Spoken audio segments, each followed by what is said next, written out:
Aujourd'hui, nous allons voir comment franchir le barrage de la secrétaire ou de l'accueil quand il s'agit de relancer l'un de vos clients pour un impayé. Avant de commencer, n'oubliez pas de vous abonner à la chaîne et si ce contenu vous a plu, n'oubliez pas de mettre un pouce. Ça aide pour la visibilité.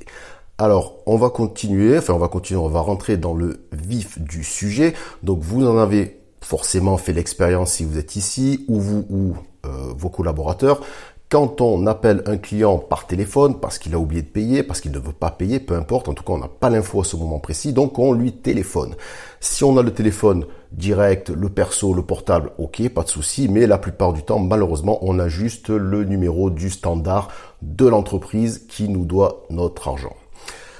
Il faut bien comprendre que un réceptionniste ou une secrétaire, parfois il y a les deux, selon la taille de la boîte, elle a une mission, c'est filtrer les appels et surtout protéger son chef, ses supérieurs, ses collaborateurs de la multitude de démarcheurs, la multitude d'emmerdeurs, j'ai envie de dire, dont peut-être, et oui, vous faites partie, c'est ça le drame.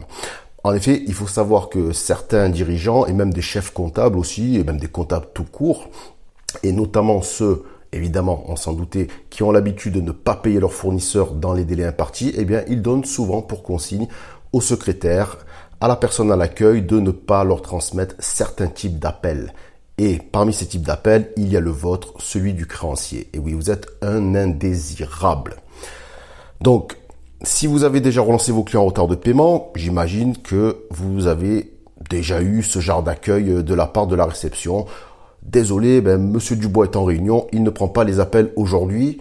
Je peux rappeler quand, je sais pas, la réunion va durer toute la journée. Bref. Aucune info, vous n'avez pas votre interlocuteur. Deuxième cas de figure, autre exemple, on va vous répondre « Ah, je suis désolé, je ne peux pas vous passer le service comptable, ils sont en clôture, rappelez la semaine prochaine. » Et la semaine prochaine, ils seront pas en clôture, mais ils seront en réunion, et la fois d'après, ils fêteront Noël. Enfin bon, bref, il y a toujours un problème. Alors c'est vrai, on va pas être paranoïaque non plus, des fois ces excuses sont vraies, c'est pas toujours des mensonges. Mais bien souvent, il s'agit d'une ruse pour ne pas vous payer. Alors, pour cela, on va voir quelques petites astuces parce qu'il faut bien vous rendre compte d'une chose, c'est que bien souvent, c'est vous, et oui, qui avez tendu le bâton pour vous faire battre. C'est en clair, c'est vous qui avez commis une petite erreur de communication qui vous aura été fatale. Alors, on va voir ensemble 3 comportements à adopter quand vous relancez un client et que vous tombez inéluctablement, un mot compliqué, à l'accueil, au secrétariat. Alors, première chose, ça paraît bête, c'est un détail, je sais, mais c'est de vous présenter. Et oui, c'est évident, mais pourtant, beaucoup oublient de le faire, je le sais par expérience. Donc, la phrase qu'il ne faut pas dire, « Bonjour, je souhaiterais parler à la comptabilité, s'il vous plaît. » Ça, c'est nul. Ce qu'il faut dire, « Bonjour, Marion Dupont de la société Machin Bidule, je souhaite parler à la comptabilité, s'il vous plaît. » Voilà. En vous présentant clairement, vous marquez déjà des points auprès de l'accueil. D'une part, vous évitez à la secrétaire de poser la question qu'elle sera obligée de vous poser, c'est de la part de qui, ça lui évite ça, puisque vous avez déjà tout dit. Et deuxièmement, vous lui démontrez que vous êtes poli, civilisé, et donc ça vous démarquera de la masse des appels téléphoniques qu'elle reçoit. Donc déjà, vous marquez des bons points, ça favorise vos chances d'obtenir votre interlocuteur. L'astuce numéro 2, c'est sans doute la plus importante, bannissez le vocabulaire lié aux factures impayées. Alors, je m'explique. Ce qui se passe souvent, c'est on va pas partir de ce biais, on va faire à l'envers. Voilà, tant que vous n'avez pas en ligne l'interlocuteur final, celui à qui vous allez réclamer votre argent, il faut surtout cacher vos intentions.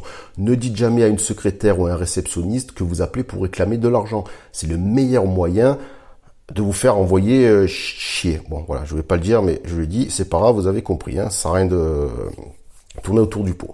Si vous appelez et que vous dites quelque chose de ce genre, bonjour, je voudrais parler au directeur à propos des factures qu'il ne nous a pas payées. Vous imaginez bien que chez votre interlocuteur, vous allez déclencher le voyant rouge, alerte rouge, plan Vigipirate, qui lui signifie, ok, là, il y a danger, ne passe surtout pas cet appel à ton chef. D'une part, parce que peut-être qu'on n'a pas beaucoup d'argent en ce moment, alors on va éviter les créanciers. Et deuxièmement, si votre chef reçoit cet appel, il risque de lui passer un savon parce que il lui dira, tu n'as pas respecté les consignes, regarde, tu m'envoies sur le dos un créancier, moi je sais plus comment en débarrasser. Donc il va falloir plutôt prononcer une phrase neutre, un peu floue, du genre, C'est même pas du genre, c'est très simple, faut pas aller plus loin. Je souhaite faire un point sur les factures. C'est tout. Voilà. N'employez surtout pas le vocabulaire du genre facture impayée, recouvrement de créances, retard de paiement, problème, litige, relance, mise en demeure, etc. Oubliez ce vocabulaire. Vous voulez juste faire un point sur les factures. Ou sinon, si vous voulez si votre interlocuteur, celui que vous recherchez est le comptable, eh bien, vous voulez juste faire un point, c'est tout. On vous posera pas plus de questions. Le secrétaire, il veut juste une petite info, c'est tout. Il n'a pas besoin de tout connaître. Enfin, troisième et dernière astuce. Alors celle-là aussi, vous allez me dire, c'est qu'un détail et pourtant, elle peut faire la différence si vous la cumulez aux deux autres. Alors, cette astuce, c'est de vous exprimer au présent. Au présent, je parle en termes de conjugaison. Tout ça parce que le terme que vous utilisez quand vous formulez votre demande n'est pas sans conséquence, car il envoie un message, alors j'ai envie de dire subliminal, mais c'est un peu exagéré, à votre interlocuteur. On va prendre encore les mêmes exemples. Si vous dites « je souhaiterais parler à la comptabilité », déjà vous introduisez le conditionnel, le doute, le souhait, le manque d'assurance. Donc en employant ce temps, le conditionnel, eh bien vous laissez l'opportunité à la secrétaire de choisir pour vous, parce que ce n'est pas il veut, c'est il souhaite. Ah ben tu souhaites, ben moi je souhaite que non. Voilà, point barre, fin de la discussion. Tandis que si vous vous affirmez au présent, je veux, évitons le je souhaite aussi, donc le je veux c'est le mieux.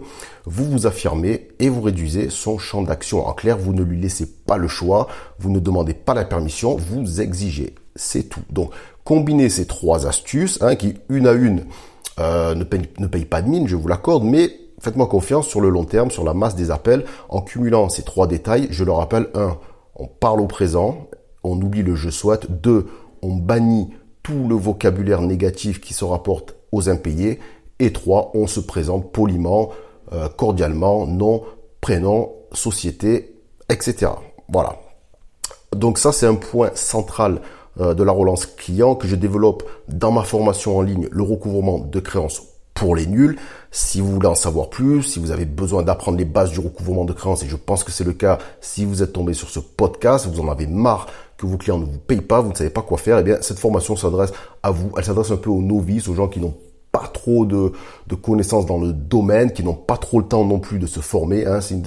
C'est pour ça que c'est une formation en ligne qui va vous aider à instaurer les bases d'une politique de recouvrement de créances pour vraiment partir sur de bonnes bases et enfin vous faire payer. Je vous donne le lien vers la formation dans la description. Je vous dis à la prochaine.